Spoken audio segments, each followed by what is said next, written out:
Hey guys, welcome back to Auto Repair, guys. Our mission here at the garage is to save you guys as much money as we can. That's why we make these absolutely free videos, guys. Let's go ahead and start on it now.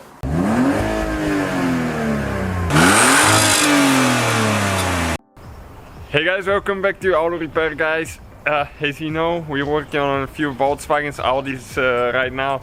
And we'll share a video, guys. Just quick thing while we're working on this Beetle. If you have a Beetle, Jetta MK4, Golf MK4, guys, Audi TT, if you need to replace fuel filter, we'll show you guys where it's located. Check it out, check out the bug. Now it's on the side.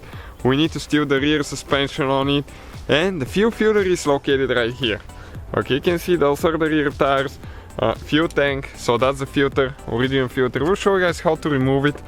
You install it in exactly in reverse order. We take it apart. So there is that clamp now that we need to get loose. Okay, with a Phillips screwdriver, or sometimes I think they're with a 7mm socket. Okay, getting it loose now. Okay, perfect. Now what we need to do, we need to disconnect the fuel lines. Okay, right here. And here, you see that piece? You need to press in, okay? You press in and then we're going to pull it out. But it's really convenient, guys. Okay, let me get the light here so you can see a little bit better. Okay, like that.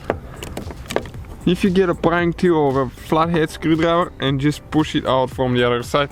Careful with my spray fuel, just be careful not to get it in your eyes. Okay, it did spray because it's under very high pressure. Okay, we have some on this side. One more thing that we need to disconnect here. Okay guys, so we'll just pull it out actually to the side a little bit. You need to get the fuel line out of the rail here. And the same procedure on this side. Okay, we're leaking a little bit now. Okay, press in and then just pry it. Whenever it goes all the way in, it's not all the way in obviously, because when it does, it came out. Okay, like that. And this is, guys, the fuel filter, as you can see where it was located there. Make sure you get the direction right. Okay, you can see it's a directional filter like that. Okay, this one points towards the front, that's the gas flow. So that will be, guys, the whole procedure. Thank you guys for watching. Please subscribe. So guys, hopefully the video was helpful. If you have any questions, don't hesitate to let us know. Now check out our YouTube channels, guys. We have more than 19,000 free repair videos that can save you thousands of dollars in future repairs. That's why we make these absolutely free videos. Hopefully the video will be helpful. Thank you for watching. See you guys next time.